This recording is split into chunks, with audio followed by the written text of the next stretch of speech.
What's up guys, Ty here, and welcome back to another Civilization 6 video. Today we're going to be covering Pedro, or Brazil. Right now, Brazil is probably one of the best civs in the game. So we're looking at this through the Better Balance game mod. It is currently at 5.7, and in this most recent patch, he gets +1 production on all of his rainforest tile at construction, which is just an insane bonus. And Brazil is already a pretty decent civ, but right now, I think he's probably just one of the most busted civs in the game.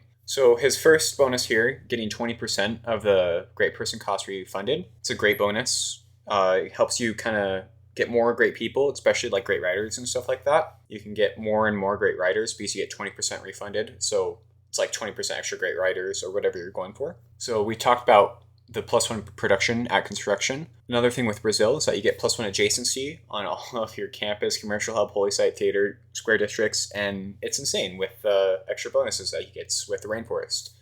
So it's common to see getting like +5, +6 campuses, which can just be insane, right? And even commercial hubs, right? Getting those +5, +6 commercial hubs, and then going free ink to boost your science. After you get the double commercial hub card in, it's like getting a +12 campus, which is just crazy. Then the Minas. Minas got nerfed by -5 combat strength, but it's still an insanely strong unit. He unlocks it at nationalism.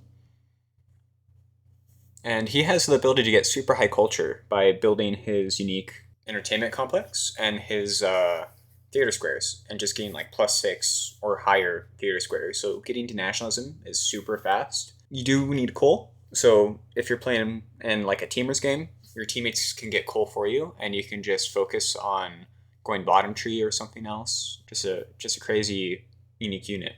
Being able to just win the seas with this. Just buy your quadremes and then upgrade them, and you can legitimately win the sea with this unit. His unique carnival district, and I do not know how to pronounce this one, but this is like the water park district. This one's not as useful because it comes so much later in the game. But the Street Carnival is also another insane bonus that Pedro gets. He gets +2 amenities from everyone built, but the more important part is that it doesn't take a specialty district slot, if that makes sense. So if you're at 4 population, you can normally build 2 districts. So let's say a commercial hub and campus. But this district doesn't take a slot. It's like a ton from Vietnam, and you can build one even if both of those slots are taken. So just having +2 amenities in all of your cities without building an arena is also insane. And this can be great for going for wonders like Colosseum. So now that we kind of covered all of his bonuses, what's the best way to play Pedro? Well, I think the best way is with commercial hubs and campuses, but overall, he's a pretty open civ. You can kind of do whatever you want on him. If you want to do like campuses first, go in an encampment and try to rush someone down with knights, that's totally doable with this like high adjacency to campuses.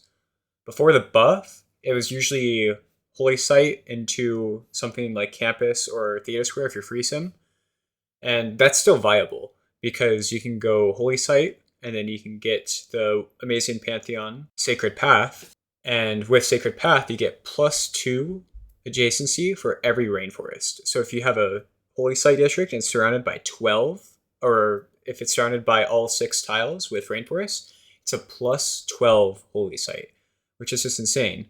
And then you also get the +1 from woods. So let's say you have 2 woods adjacent to it and then 4 rainforest. That's +8 from the rainforest, and then +3 from the woods, which is just crazy. So that's a +11 holy site, and if you get the card, +22 faith from 1 holy site. So the holy site play can definitely still work. It's just that you're going to be slower to construction. And construction is just a huge buff to this civ, getting that +1 prod. So going campuses and commercials, if you go commercial first, you can lay down +6 commercial hubs pretty easily by getting +1 from the district and then +2 from river. You're already at 3. You have it surrounded by 3 rainforests. That's a +6 commercial hub. That'll eventually turn to science on your second era when you take for ink. Things that you want to look out for is the wonder called Chichen Itza. Chichen Itza is unlocked at guilds, and it is an extremely powerful wonder with Brazil. Because with Brazil, you're not chopping your rainforest, you're working your rainforest. Because those tiles, if you have a rainforest hill, they become 2-3 tiles after construction. Then, after, if you build Chichen Itza, they become 2-4 tiles with 1 culture. And that's across your entire empire. So these bonuses, they keep stack, right? Like you have a very strong early game, and then with construction, that just boosts your early game even more because Brazil used to struggle with that. And then getting into the mid game, you're building Chichen Itza, and you're just having an insane prod from Chichen Itza. You're working 2-4-1 tiles, and you didn't even have to build a single builder. Imagine that, not building a single builder and getting 2-4-1 tiles. It's crazy. After you build Chichen Itza, it's kind of whatever, up to you. If you want to do culture, you want to go science victory, it's a very versatile civ. If you want to go bot people, you can do it. Generally, you want to head to the middle path, though, and pick up ballistics. In this recent update, ballistics gives you an extra +1 production on steel instead of steel. So you start getting these 2-6 tiles when you start improving your lumber mills on those rainforest tiles after ballistics. So you get to mercantilism, you get to ballistics, and your tiles just pop off, right? You don't even need to go industrial zones. You don't work your mines. So you can ignore the top path and you don't have to get to industrialization, and you can go straight tanks if you want to. Very versatile civ. So let's get into some gameplay. Overall, we have a solid spawn. So first loading in, we are in a 6v6. And overall, we have a pretty solid spawn. We have a lot of 2-2s. We got rainforest, which is always good. We have a rainforest bias as Brazil, so we usually do get our rainforest, but it's nice to see that we have quite a bit. Getting into this, we're kind of free sim at the beginning, so I'm going to open up commercial hubs, go campuses later. I have some insane campuses here. I have a +5 campus that I placed down, and it's discounted. It's just insane. I have insane commercial hubs as well. They're going to give me a whole bunch of science when I eventually go for ink. Things to note, I go for commercials, and my pantheon is God of War and Plunder. God of War and Plunder gives you an extra merchant point on all of your commercial hubs, and this is good for picking up the eventual trader merchants that are in this game. And I get 20% more in a way commercial points from this as well, because I'm also refunded my commercial points whenever I recruit a great person, which is super cool. So I start off with a 3-city opener, build all my commercial hubs, and then I go to Government Plaza and I build my +5 campus, which is insane. And that's partially because of the amazing tiles I also have to work there. 3 tiles because of the forest fire are insane. So after I get all my commercial hubs down, I go straight horseback. And I almost lose my B4 because of candy. I stole a builder because, free builders are amazing. And it made like 5 warriors, and I thought that city was going to die. But with some good war moves, turned out to be okay. It's kind of scary, not going to lie. In this spawn, I decided to go Audience Chamber instead of Ancestral Hall. With Brazil, I generally think it's better to go Audience Chamber because you don't necessarily need the builders from Ancestral Hall, because you're going to be working unimproved tiles until ballistics. So generally the extra builder is not helpful, I guess, for improving luxes, and then maybe if your cities don't have rainforest tiles.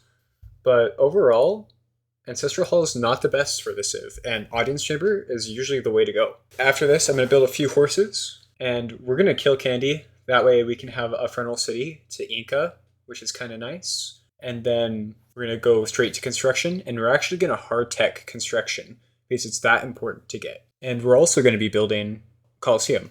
Coliseum is pretty easy to get with this civ because you get a discounted entertainment complex, and it doesn't take a district slot. So you can build it in any city, including your cap, and you don't have to worry about that district slot being taken by an entertainment complex. Combined with Muscat, in this game, we will never be below 5 amenities. Throughout most of the game, I'm above 6 or even 7 amenities. Being at 7 amenities doesn't make it any better. But hitting that 5 is so impactful for your game. So you can see after construction, our tiles get insane. Our 3-2 bananas become 3-3 bananas, and our 2-2 tiles become 2-3, and our delicious 3-3 tiles become a 3-4 tile. A thing to note with this is that you don't get the production if you improve the tile. So if we improve these banana tiles, we lose the prod. But after feudalism, we get 1 food, so it's a trade-off between 1 prod and 1 food, but you're spending a builder charge to get that one food. So it's usually not worth it to actually improve your tiles counterintuitively. Moving on, after we get feudalism, we're going to pick up drama and poetry. With our third district slot, we are going to be building insane theater squares. Combined with our Coliseum Wonder and our entertainment complexes, you can see that we can build +4, +6 theater squares pretty easily, which is just insane to think about. Because you can get high science, you can get good gold, you can get good culture, you just have good stats. And now with this buff, you also have insane prod to help you out with those stats. Afterwards, we're going to head to civil service, and right after civil service, we're just rushing straight to guilds. Guilds is more important than divine to hit golden. We want to build Chichen Itza as fast as possible to get that extra +1 prod and extra +1 culture on basically all of our tiles. This wonder is insane with Brazil, and we're going to be starting that right away. While we settle our new cities, we're going to be choosing districts to build. We're also going to be pre-placing all of our entertainment complex districts. It's important to pre-place these districts so they don't get more expensive as the game goes along. Even if you don't plan to build your carnivals right away, pre-place them so they don't get more expensive. So before heading into the new era, we have pretty decent stats. We're at 83 science and 110 culture, which is pretty good. And then rolling into the next era, we choose free ink over pen brush so we can get a science lead over our opponent, maybe go to tanks and cavalry. And with our free ink this game, at the beginning, we get +26 science from our card, and it's a total of +52 science from our commercial hubs, which is crazy.